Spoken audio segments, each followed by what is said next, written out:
ओम नमस्ते जी। आपका स्वागत है आपका अपना चैनल आओ वेद पढ़े में। इस चैनल पर केवल आचार्य प्रदीप कुमार शास्त्री जी का ऑनलाइन व ऑफलाइन शास्त्रीय कक्षाओं के वैदिक व्याख्यान उपलब्ध होंगे। अपने चैनल पर आने वाले वीडियो की सूचना पाना चाहते हैं तो लाइक और सब्सक्राइब करें तथा घंटी के बटन को दबाएं, जिससे कि वीडियो अपलोड होते ही सबसे पहले सूचना पा सकें। वेद पढ़ें पढ़ाएं, सुने सुनाएं, वेद का संदेश घर घर पहुंचाएं। ऋषि ऋण को चुकाएं, अपना कर्तव्य निभाएं, जीवन सफल बनाएं।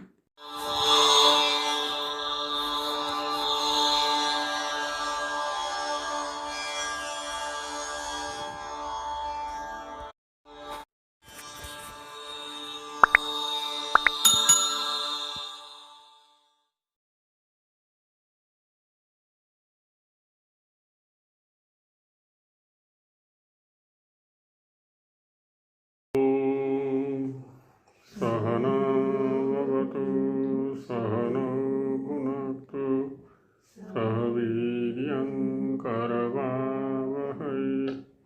तेजस्विनावधीतमस्तु मा विद्विषावहै। ॐ शान्ति शान्ति शान्तिः।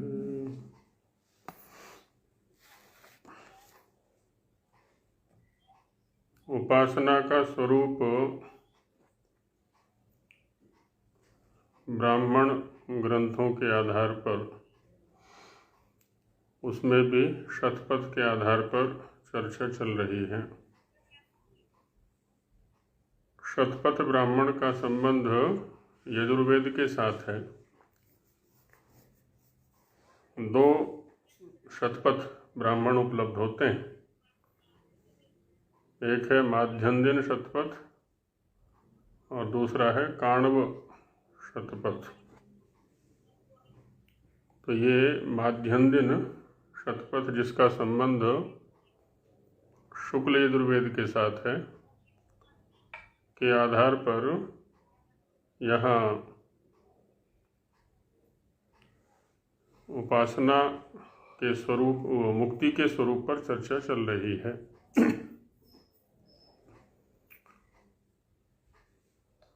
गार्गी और याज्ञवल्क्य का संबंध प्राय सभी लोग जानते हैं, जिन्होंने उपनिषदों का अध्ययन किया है।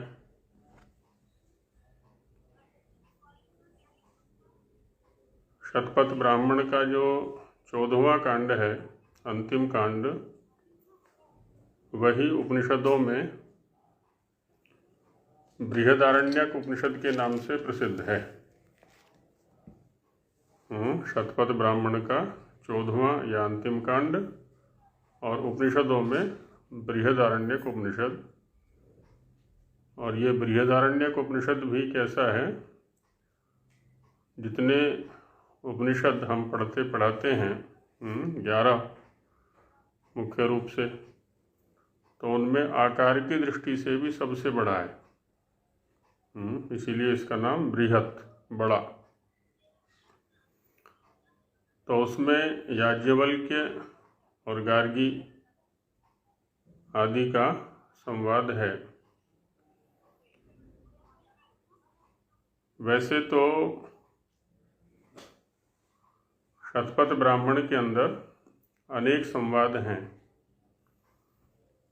राजा जनक के यहाँ पर प्रायः शास्त्र चर्चाएं चलती रहती थीं।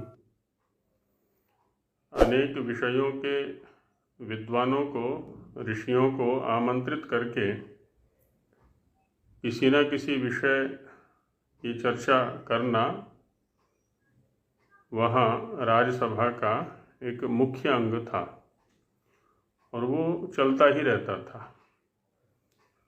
ये वैसे आज भी होना चाहिए, क्योंकि विद्वानों के बीच में धर्म को लेकर के चर्चाएं नहीं होती, इसीलिए धर्म या अध्यात्म या उपासना अथवा ईश्वर, ज्ञान के साधन, यज्ञ आदि जो क्षेत्र हैं, इनमें बहुत सारी विकृतियां आ गई हैं। सभी लोग मनमाने ढंग से व्यवहार करने लगे हैं। तो ये राज्यों के स्तर पर या राष्ट्र के स्तर पर गोष्ठियां होनी चाहिए, सार्वजनिक तौर पर जो है ना, ये गोष्ठियां होनी चाहिए, जिससे कि सामान्य जनता में धर्म का जो वास्तविक स्वरूप है, यज्ञ का या ईश्वर का जो वास्तविक स्वरूप है अध्यात्म का, वो जा सके और प्रजा धार्मिक हो सके। तो एक संवाद वहाँ पर आया है संबंधों को लेकर के, याज्ञवल्क्य और मैत्रेयी का। तो याज्ञवल्क्य मैत्रेयी को संबंधों के बारे में, संबंधों की वास्तविकता के बारे में बताते हैं कि देखो, यहाँ जो संबंध है ना, ये संसार में जितने भी संबंध हैं वो सब स्वार्थपूर्ण हैं। अपने अपने स्वार्थ को लेकर के ही व्यक्ति किसी के साथ में संबद्ध होता है, उस संबंध को निभाने का प्रयास करता है।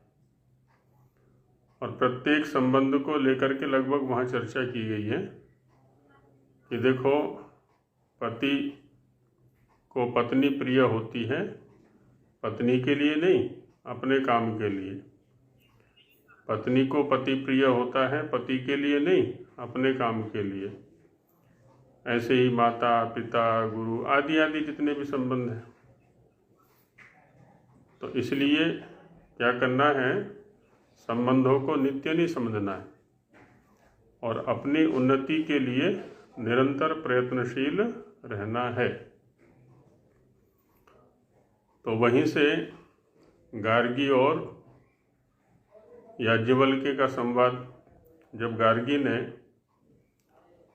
उस अक्षर के स्वरूप को पूछा, उस परब्रह्म के स्वरूप को पूछा कि महाराज उस परब्रह्म का स्वरूप हमें बताइए, तो उसके स्वरूप की चर्चा करते हुए यहाँ पर कहते हैं स होवाच। स माने याज्ञवल्क्य। तो याज्ञवल्क्य महाराज गार्गी को संबोधित करते हुए कहते हैं एतद् वै तद अक्षरम गार्गी। हे गार्गी, जिस अक्षर के विषय में तुम जानना चाहती हो उसका स्वरूप यह है। एतद् वै, निश्चित रूप से यह है, तद अक्षरम, वह अक्षर। अक्षर किसको कहते हैं? वर्णोच्चारण शिक्षा के प्रसंग में एक श्लोक आरंभ में दिया जाता है, अक्षरम नक्षरम विद्यात् अश्नोतेर्वा सरोक्षरम। अक्षरम नक्षरम, न क्षरति क्षीयते इति वा अक्षरम। जो कभी क्षीण नहीं होता, जो कभी क्षरित नहीं होता, नष्ट नहीं होता, उसको क्या, वो क्या है? अक्षर। क्षीण होना धर्म किसके अंदर है? प्रकृति के अंदर। जो संसार है प्रकृति से बना हुआ, तो इसमें निरंतर उत्पत्ति होना, नष्ट होना, 6 भाव विकारों की चर्चा की जाती है ना, जैसे जायते अस्ति विपरिणमते वर्धते अपक्षीयते विनश्यति। ये निरंतर चलता रहता है। 2 तत्व ऐसे हैं, या कह लें एक तत्व ऐसा है जिसको हम चेतन कहते हैं। तो चेतन तत्व ऐसा है जो कि कभी भी क्षीण नहीं होता, सदा एक सा बना रहता है। चेतन के स्तर पर भी हम 2 सत्ताएं स्वीकार करते हैं अनादि। ईश्वर भी चेतन है और इधर जीव भी चेतन है, तो इनमें किसी प्रकार का क्षय नहीं होता। तो कहते हैं कि एतद वै तद अक्षरम गार्गी, हे गार्गी, इसको है ना, उस अक्षर को ब्राह्मणा अभिवदंती, जो ब्राह्मण लोग हैं,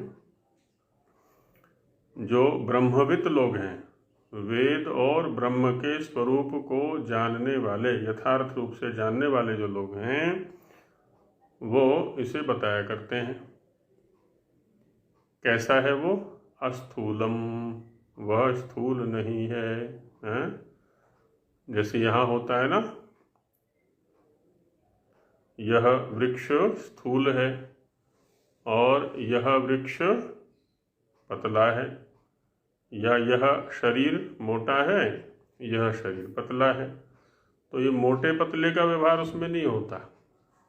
इसलिए कहा अस्थूलम अनणु। अनणु, अणु माने सूक्ष्म, छोटा, पतला, तो वह स्थूल भी नहीं है और वो पतला भी नहीं है, अणु भी नहीं है। अह्रस्वम अदीर्घम, वो ह्रस्व और दीर्घ भी नहीं है। ह्रस्व माने छोटा और दीर्घ माने बड़ा, लंबा। तो ये क्या है? सारे परिमाण हैं। तो इन परिमाणों से वो बाहर है, ना हम उसको स्थूल कह सकते हैं, ना हम उसको अणु कह सकते हैं। ये जो स्थूल और अणु व्यवहार हैं, ये सापेक्ष हुआ करते हैं सदा, किसी अन्य द्रव्य की अपेक्षा से। अणु की अपेक्षा से स्थूल है, स्थूल की अपेक्षा से अणु है। ऐसे ही ह्रस्व की अपेक्षा से दीर्घ है, दीर्घ की अपेक्षा से ह्रस्व है। लेकिन उसके सामने तो अन्य कोई है ही नहीं, वो तो अकेला है। अब उसको स्थूल कहें कि अणु कहें कि ह्रस्व कहें कि दीर्घ कहें, कोई भी प्राकृतिक स्तर पर होने वाला व्यवहार उसमें घटित नहीं होता। तो इसलिए कहा कि अह्रस्वम अदीर्घम अलोहितम, ना ही वो लोहित है ना, लाल रंग का भी नहीं है वो। अस्नेहम, स्नेह भी नहीं कह सकते उसको कि वो स्नेह वाला है, स्नेह गुण वाला है। अच्छायम, ना ही उसमें छाया है। अतमः, ना ही उसमें अंधकार है। हमारे स्तर पर तो हो जाया करते हैं व्यवहार ये, हमारे माने प्रकृति के स्तर पर, शरीर के स्तर पर, वृक्षों के स्तर पर, है ना, छाया भी है वहाँ पर, अंधकार भी है वहाँ पर। अवायु, है ना, वायु भी नहीं है वो। अनाकाशम, आकाश भी नहीं है। असंगम, वह संग भी नहीं है, किसी के साथ में आसक्ति उसकी नहीं है। संग वही होता है ना हमारा परस्पर एक दूसरे के साथ में, जहाँ हमारी आसक्ति होती है किसी गुण विशेष को लेकर के, तो उसकी तो कहीं आसक्ति नहीं है, इसलिए कहा असंगम। और चूंकि पांच भौतिक वह नहीं है, पांच जो महाभूत हैं उनसे बना हुआ नहीं है, इसलिए इनके जो गुण हैं वो भी उसमें नहीं है। इसलिए कहा कि अगंधम। गंध किस में होती है? जो पृथ्वी से निर्मित है, पार्थिव तत्वों से निर्मित है, वो गंधयुक्त होता है। क्योंकि पृथ्वी का जो तन्मात्र है, पृथ्वी का जो गुण है वो गंध है, तन्मात्र भी और गुण भी, और वो पार्थिव है नहीं, पृथ्वी से निर्मित नहीं है, इसलिए अगंधम, गंध रहित है। और रसम, रस किसका है जी? जल का, तन्मात्र भी और गुण भी, वो जल से निर्मित नहीं है, जलयुक्त नहीं है, तो इसलिए उसमें रस भी नहीं है। और रसम अचक्षुष्कम, चक्षु किसका है? अग्नि का या तेज का, है ना, तो वह चूँकि अग्नि से भी निर्मित नहीं है, अग्नि का भी विकार नहीं है, इसलिए वो चक्षुष्क, चक्षु वाला भी नहीं है। अश्रोत्रम, श्रोत्र वाला भी नहीं है, वो श्रोत्र का संबंध आकाश के साथ है, तो अश्रोत्रम। और अवागमनो, अवाक, अवाक माने वाणी वाला भी नहीं है वो। अब ये सब जो व्यवहार हैं प्रकृति के स्तर पर हुआ करते हैं सारे के सारे। वाणी भी जो काम करती है, वाणी का जो स्वरूप है वो प्राकृतिक है। तो अवाक, अमनो, और वह मन रहित है। अतेजस्कम, तेज रहित है। अप्राणम, प्राण रहित है। अमुखम, मुख रहित है। अब इन सब साधनों की या इन सब अंगों की आवश्यकता प्राणियों को हुआ करती है, लेकिन वहाँ किसी भी प्रकार के साधन की आवश्यकता नहीं है। तो इसलिए उसको कहा कि वो जो है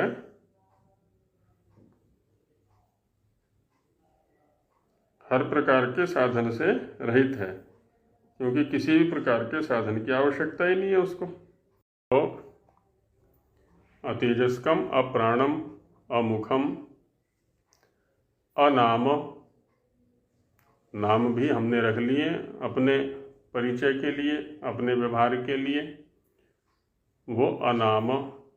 अगोत्रम है ना, गोत्र भी नहीं।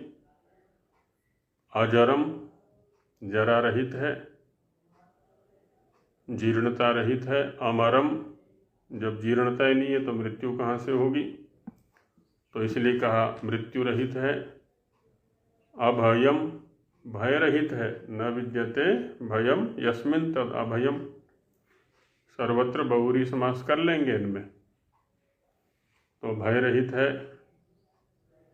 अमृतम है ना, वह अमृत है, मृत्यु रहित है। अरजः, पीछे भी अर्थ आया था इसका कि मल रहित है।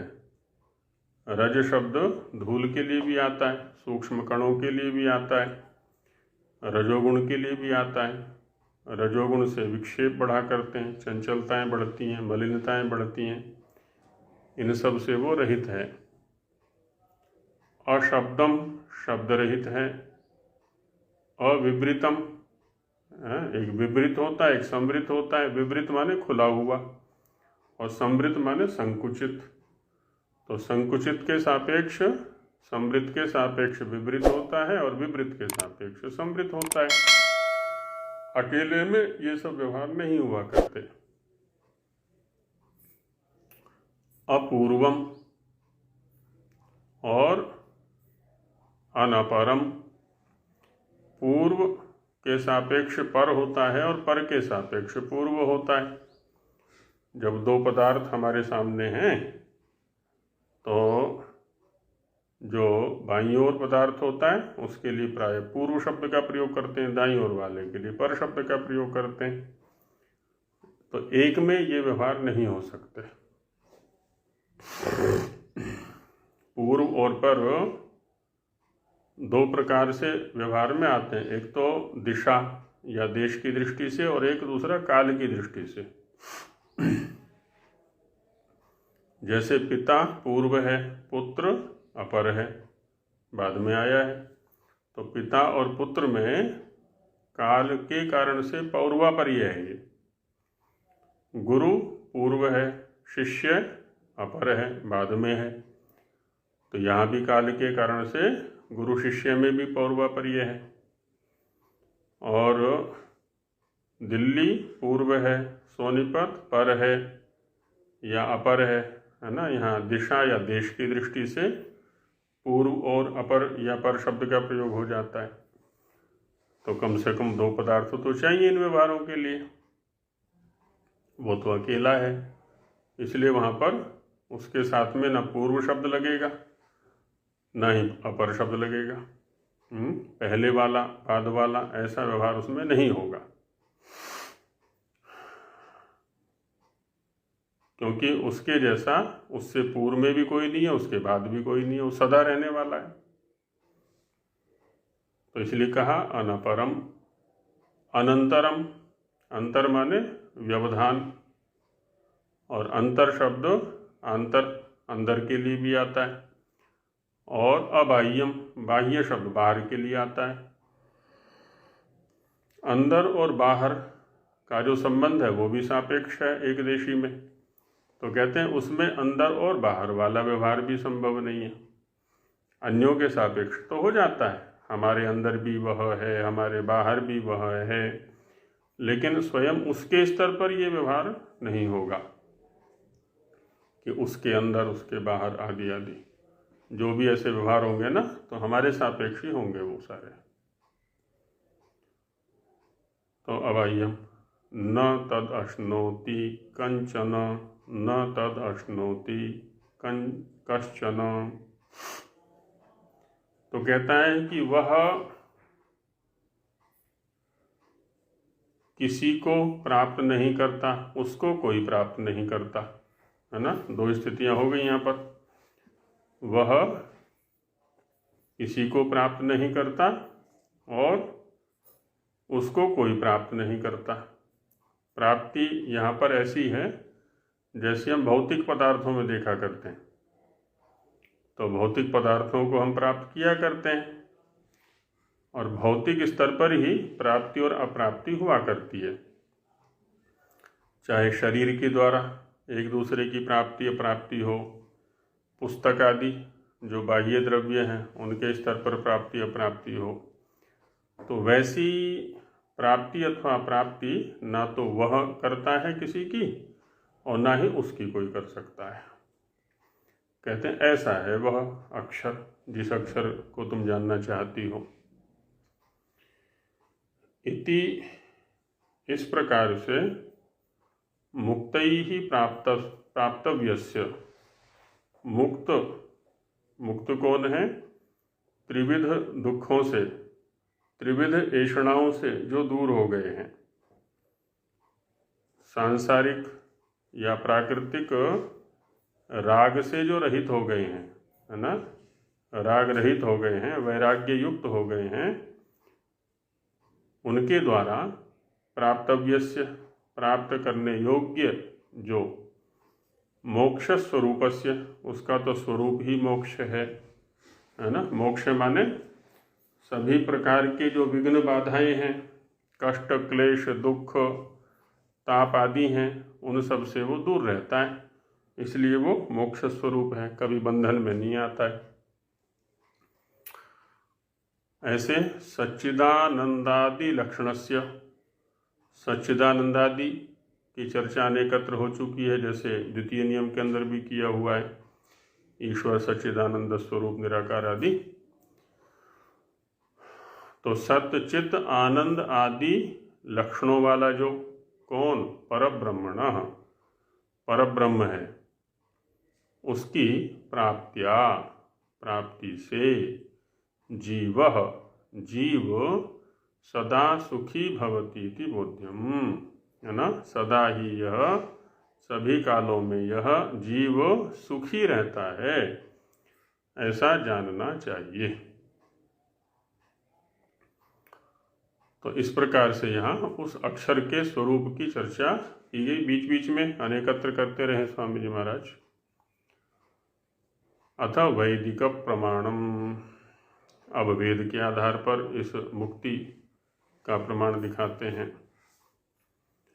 ऋग्वेद और यजुर्वेद से एक एक मंत्र लेते हैं उदाहरण रूप में, है ना। ऐसा नहीं खाली इन दो मंत्रों में या उपनिषद के या शतपथ ब्राह्मण के केवल इन वचनों में ही मुक्ति का स्वरूप है।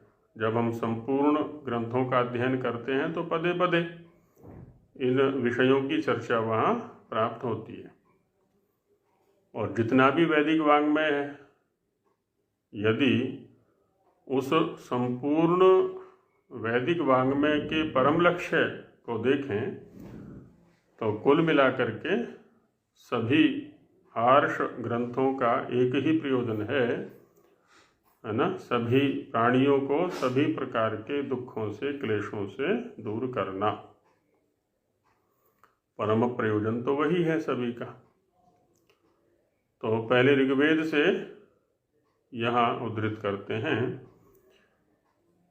ओम ये यज्ञेन दक्षिणया समक्ता इंद्रस्य सख्यम अमृतत्वमानश तेभ्यो भद्रमंगिरसो वो अस्तु प्रतिगृह्णीत मानवं सुमेधसः। ये जो यज्ञेन, यज्ञ के द्वारा, दक्षिणया, दक्षिणा से, यज्ञ और दक्षिणा की चर्चा पहले भी आ चुकी है। निरुक्त में इनको लेके लंबी चर्चा है। यज्ञ क्या है? श्रेष्ठतम कर्म। और श्रेष्ठतम कर्म क्या है इस संसार में? ईश्वर के प्रति प्रीति और उसकी आज्ञाओं का पालन करना। वेद के अंदर जो भी आज्ञाएं ईश्वर ने हमारे लिए दी हैं कर्तव्य के रूप में, उनको उसी रूप में करने का प्रयास करना। सर्वोत्तम कर्म तो ये है, और बाकी सब कर्म उसी के अंतर्गत आ जाते हैं, जिनको हम श्रेष्ठ कर्म कहते हैं, जिनको हम धर्म कहते हैं, अच्छे काम कहते हैं, सब उन्हीं के अंदर आ जाते हैं।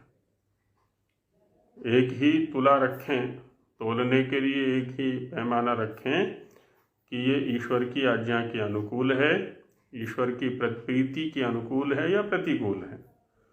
प्रतिकूल है तो तत्काल छोड़ने का प्रयास करें, अनुकूल है तो तत्काल ग्रहण करने का, आचरण करने का प्रयास करें। तो ये यज्ञेन दक्षिणया, दक्षिणा में क्या होता है? समर्पण, है ना। अब जो जिस स्तर का यज्ञ कर रहा है उसी स्तर की दक्षिणा भी होगी उसकी।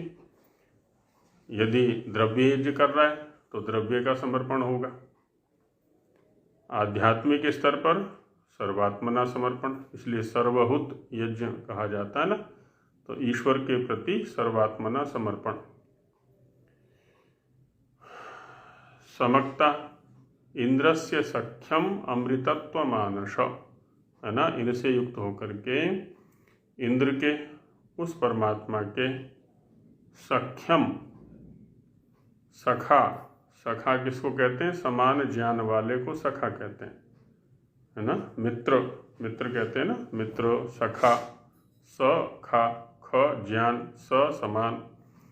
तो यही रेव समम वित्तम, यही रेव समम कुलम, तैर्विवादः मैत्री च न तो पुष्ट विपुष्ट पुष्टयोः।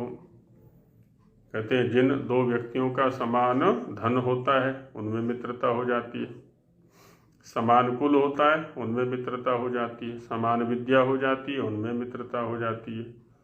जो पुष्ट विपुष्ट होते हैं, एक कम हीन धन वाला है, एक अधिक धन वाला है, उनमें नहीं हुआ करती। तो कहते हैं यहाँ इंद्र के सख्यत्व को प्राप्त करना है, मित्रत्व को प्राप्त करना है, तो उसका जो ज्ञान है उसको आत्मसात करने का प्रयास करें, बराबर प्राप्त करने का प्रयास करें। उससे क्या होगा? अमृतत्व मानस, है ना। जिन्होंने अमृतत्व को प्राप्त किया है, मोक्ष को, उसके सख्य भाव को भी प्राप्त किया है और अमृतत्व को प्राप्त किया है।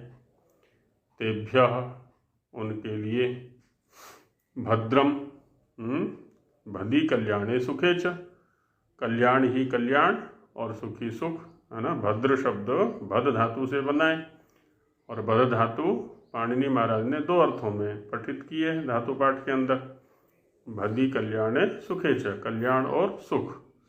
तो उनके लिए तो कल्याण और सुख ही है सब कुछ। किनका? अंगिरसो वो अस्तु, अंगिरा शब्द प्राणों के लिए आता है, तो उनसे संबंधित जो कुछ भी है भद्र, वो सब उनके लिए होता है। प्रतिगृह्णीत मानवम सुमेधसः, सुमेधसः, है ना। शोभना मेधा ये शामते सुमेधसः, अच्छी मेधा वाले जो हैं। कौन? अब यहाँ चूँकि मुक्ति का प्रसंग चल रहा है, तो जो मुक्त जीव हैं वे, है ना, जीवन मुक्त कह सकते हैं। तो दूसरे जीवन मुक्तों को परस्पर ग्रहण करें, है ना, उनके साथ में रहें, उनको अपने साथ में रखें। और एक मंत्र यजुर्वेद से दे रहे हैं यहाँ पर। इसमें मित्र की बात समानता जिसमें होगी वही मित्रता होगी। सख्य भाव, हाँ। हाँ, तो ये जो यहाँ कृष्ण और सुदामा का ये लेते हैं, तो वहाँ पे कौन सा गुण? ज्ञान की दृष्टि से एक ही संस्था में एक ही आचार्य, एक ही गुरु के पास वो पढ़े थे, इस दृष्टि से वो देखी जाती है ना। मतलब सामान्य रूप से धन और शक्ति को रख लिया है, बाकी कोई ना कोई समानता अवश्य रहेगी। जैसे दो व्यसनी हैं, उनकी मित्रता हो जाएगी। दो कष्ट वाले हैं, समान कष्ट वाले, उनकी मित्रता हो जाएगी, है ना। जैसे किन्हीं के जमीन के झगड़े चल रहे हैं एक जैसे, और कोर्ट में गए, कभी मिले नहीं थे, वहाँ कोर्ट में जा कर के मिल गए, उनकी मित्रता। हाँ भी तुम कैसे कर रहे हो इस काम के लिए, तुम कैसे कर रहे हो, उनकी मित्रता हो जाएगी आपस में। तो समान व्यसनों वाले की समान, माने समानता वहाँ पर रहेगी। तो वहाँ विद्या के लेकर के मित्रता होगी। वही रहता है, वहाँ साथ साथ रहे, आदि आदि जो भी रहा। तो ये है। और एक मंत्र जिसका पाठ हम प्रतिदिन करते हैं, ईश्वर स्तुति प्रार्थना उपासना मंत्रों के अंतर्गत 7वें मंत्र के रूप में उसको उद्धृत किया महाराज ने। ओम सनो बंधुर्जनिता सविधाता धामानि वेद भुवनानि विश्व यत्र देवा अमृतमानशाना तृतीये धामन्मध्यैरयन्त सह वह न हमारा बंधु। हम बंधु किसको कहते हैं? जो हमारे कष्टों में सहयोगी बनता है, कष्टों के निवारण में सहयोगी बनता है ना। वही तो बंधु बांधव हैं, अपने परिवार के लोग हैं। कल को ज्वर हो गया तो सेवा करने के लिए खड़े हो जाते हैं, एकदम कोई और परेशानी आ गई तो तुरंत सहयोग के लिए खड़े हो जाते हैं। तो ऐसे जो आपत्ति काल में, विपत्ति काल में हमारा साथ देवे, उस कष्ट को दूर करने में हमारा साथ देवे, उसको बंधु कहा जाता है। तो सबसे बड़ा बंधु कौन है? कहते हैं वह परमात्मा है।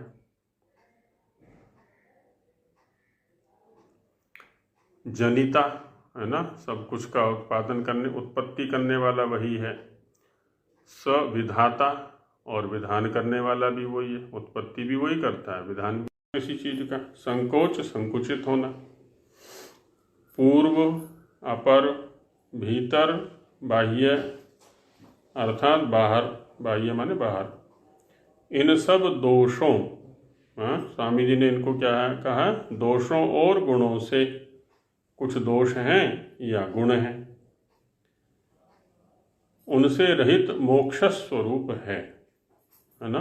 जो परब्रह्म इन सब दोषों और गुणों से रहित है, और कैसा है वो? मोक्ष स्वरूप। तो जहाँ ये सब रहेंगे वहाँ मोक्ष नहीं रहेगा। वह साकार पदार्थ के समान किसी को प्राप्त नहीं होता। न तद अश्नोति कंचन। ये कहा कि जैसे साकार पदार्थ हम प्राप्त करते हैं ना, बाहर फल प्राप्त किए, पुस्तकें प्राप्त की, एक दूसरे को प्राप्त किया, हाथ मिलाते हैं तो एक दूसरे के हाथ को प्राप्त किया, वृक्ष को प्राप्त किया, वाहन को प्राप्त किया, कहते हैं इस रूप में वह प्राप्त नहीं होता है। और न कोई उसको मूर्त द्रव्य के समान प्राप्त होता है। जैसे मूर्त द्रव्य प्राप्त होता है ना किसी को, तो वैसे कोई मूर्त द्रव्य के समान उसको प्राप्त भी नहीं होता। अब ईश्वर का जो सही स्वरूप है उसका ज्ञान न होने से हम क्या करते हैं, मूर्त द्रव्य उसको प्राप्त कराते हैं, उसको वस्त्र पहनाएंगे, उसको 56 प्रकार के भोग लगाएंगे, उसके हाथ में तलवार दे देंगे, उसके हाथ में वज्र देंगे और न जाने क्या क्या क्या क्या दे देती हैं। तो कहते हैं मूर्त द्रव्य के समान ना वह प्राप्त होता है, ना ही कोई मूर्त द्रव्य के समान उसको प्राप्त होता है। क्यों नहीं होता है? क्योंकि जो प्राप्ति रूप क्रिया है वह वहां होती है जहां अप्राप्ति हो, और ईश्वर के प्रसंग में तो अप्राप्ति कभी हो ही नहीं सकती, वो तो सदा सर्वदा प्राप्ति ही है। इसलिए करें क्योंकि वह सब में परिपूर्ण, सब में परिपूर्ण है। कोई पदार्थ ऐसा नहीं है जहां पर कि उसकी सत्ता न हो। तो अब उसको प्राप्त क्या कराएंगे जी? सबसे अलग, अलग किस दृष्टि से है? जो गुण दोष पीछे गिनाए हैं, क्योंकि इन गुण दोषों में से एक भी उसके पास में नहीं है, इसलिए सबसे अलग है वो। और इसीलिए अद्भुत स्वरूप, उसका स्वरूप विलक्षण है, अद्भुत है, किसी भी स्वरूप से उसकी तुलना नहीं की जा सकती। किसी भी स्वरूप को सामने खड़ा करके उसको नहीं बताया जा सकता, एकदम अद्भुत स्वरूप है। जैसे यहाँ तो कह दिया करते हैं ना कि गाय कैसी होती है या नील गाय कैसी होती है, तो कहते हैं जैसी गाय होती है वैसी नील गाय होती है। देवदत्त को किसी ने नहीं देखा कि देवदत्त कैसा है, कहते हैं जैसा ये सामने खड़ा यजदत्त है ना, ऐसा ही वो देवदत्त है। अब यहाँ हम एक दूसरे को परिभाषित कर देते हैं, समझा दिया करते हैं, लेकिन वहाँ ऐसा नहीं है। तो इसलिए कहा अद्भुत स्वरूप वाला है, उसको प्राप्त होने वाला कोई नहीं हो सकता, है ना। तो उसको कोई प्राप्त नहीं होगा। कैसे? जैसे मूर्त द्रव्य को चक्षुर आदि इंद्रियों से साक्षात कर सकता है। इंद्रियों के स्तर पर चर्चा चल रही है यहाँ पर निषेध में, कि जैसे चक्षुर आदि इंद्रियों से हम मूर्त द्रव्यों को प्राप्त करते हैं, आँख से फल को देख रहे हैं, त्वचा से उसका स्पर्श कर रहे हैं, हाथ से उसका ग्रहण कर रहे हैं, रसना से उसका भक्षण रसास्वादन कर रहे हैं, आदि आदि। तो वैसा कोई संबंध उसके साथ में नहीं। क्यों? क्योंकि वह सब इंद्रियों के विषयों से अलग, रूप रस गंध स्पर्श आदि आदि सबसे अलग है वो, और सब इंद्रियों का आत्मा है। आत्मा कैसे, इसकी चर्चा पहले कर चुके हैं हम, जब ये चर्चा चली थी कि वह मन का विषय नहीं है। अभी तो मन जिस शक्ति से मनन करता है वह शक्ति है, वह चक्षु का विषय नहीं है। अभी तो चक्षु जिस शक्ति से देखता है वह शक्ति है, आदि आदि। तो वह सभी इंद्रियों का आत्मा है। मंत्र के स्तर पर समझाते हैं, तथा ये यज्ञेन, अर्थात पूर्वोक्त ज्ञान रूप यज्ञ जिसकी चर्चा पहले करके आए हैं, और आत्मादि द्रव्यों की परमेश्वर को दक्षिणा देने से। ज्ञान रूप यज्ञ हमेशा चलते रहना चाहिए। और क्या चलना है जी? आत्मा रूप दक्षिणा उसको देनी है। आत्मादि द्रव्यों की परमेश्वर को दक्षिणा, द्रव्य दक्षिणा नहीं चलेगी वहां पर, क्योंकि उसका उसके साथ संबंध ही नहीं है कुछ भी। कोई 51 रुपये का प्रसाद चढ़ा रहा है, कोई 101 का चढ़ा रहा है, तो कोई 1000 का चढ़ा रहा है, कोई 1 लाख का चढ़ा रहा है, कोई मोहन भोग है, कोई पता नहीं अनेक प्रकार के भोग कल्पित किए हुए। वहाँ तो आत्मादि द्रव्यों की दक्षिणा चलेगी उस गुरु के प्रति। स एष पूर्वेशाम अपि गुरु, वो ज्ञान दे रहा है निरंतर, हम ले रहे हैं, तो उसके प्रति समर्पण है, तो आत्मादि द्रव्यों का है। तो उससे क्या होता है? देने से वे मुक्त लोग मोक्ष सुख में प्रसन्न रहते हैं। मोक्ष सुख की प्राप्ति होती है और उसमें प्रसन्नता इंद्र से, जो परमेश्वर के सख्य अर्थात मित्रता से मोक्ष भाव को प्राप्त हो गए हैं। सख्य माने मित्रता, उससे क्या है, अमृतत्व को, मोक्ष को प्राप्त हो गए। उन्हीं के लिए भद्र नाम सब सुख नियत किए गए हैं। जो भद्र की प्राप्ति के लिए यत्न करेंगे उन्हीं को तो भद्र प्राप्त होंगे। ईश्वर तो बराबर भद्र दे रहा है, सभी को दे रहा है, लेकिन अब हम में पात्रता नहीं है, तो अब इसमें ईश्वर क्या करे। हम लेने के लिए प्रयत्न नहीं करते, अब इसमें ईश्वर कैसे क्या करेगा। तो उन्हीं को भद्रों की प्राप्ति होगी जो भद्र लेने के अनुकूल आचरण करेंगे, क्रियाएं करेंगे। अंगिरस अर्थात उनके जो प्राण हैं वे सुमेधसः उनकी बुद्धि को अत्यंत बढ़ाने वाले होते हैं, है ना। प्राण भी बुद्धियों को खूब विस्तृत कर देते हैं, सूक्ष्म कर देते हैं, बढ़ा देते हैं। और उस मोक्ष प्राप्त मनुष्य को, अब यहाँ कौन है जी, ये जीवन मुक्त की चर्चा कर रहे हैं कि जिसको मोक्ष की प्राप्ति हो गई है, ऐसा जो मनुष्य है उसको पूर्व मुक्त लोग, उससे पहले जो मुक्त हो चुके हैं, वे अपने समीप आनंद में रख लेते हैं कि आओ भाई, अब यहाँ सखा हो गए ना, ये समान स्तर वाले हो गए, समान ज्ञान वाले हो गए, समान संपत्ति वाले हो गए। तो समान संपत्ति वालों में तो आपस में मैत्री होना स्वाभाविक है। तो इसलिए कह रहे हैं कि अपने समीप आनंद में रख लेते हैं और अधिक आनंद की वृद्धि होगी अब। और फिर वे परस्पर अपने ज्ञान से एक दूसरे को प्रीति पूर्वक देखते और मिलते हैं। बड़ी प्रीति हो जाती है, बड़ा स्नेह हो जाता है और सुख की वृद्धि होती है। एक दूसरे को देखने से तृप्ति सी होती है। जैसे यहाँ होता है ना, किसी से हमारे स्वार्थ पूर्ण हो रहे हो या हमसे किसी के स्वार्थ पूर्ण हो रहे हो, तो उसको देखते ही तृप्ति हो जाती है। आज तो आनंद आ गया। ऐसे व्यक्ति के दर्शन हो गए जो हर समय हमारी सहायता के लिए खड़ा रहता है, एकदम तृप्ति हो जाती है। तो यही स्थिति इनकी है परस्पर यहाँ पर। इसीलिए कह रहे हैं कि अपने ज्ञान से एक दूसरे को प्रीति पूर्वक देखते और मिलते हैं। मिलने में भी प्रीति और देखने में भी प्रीति।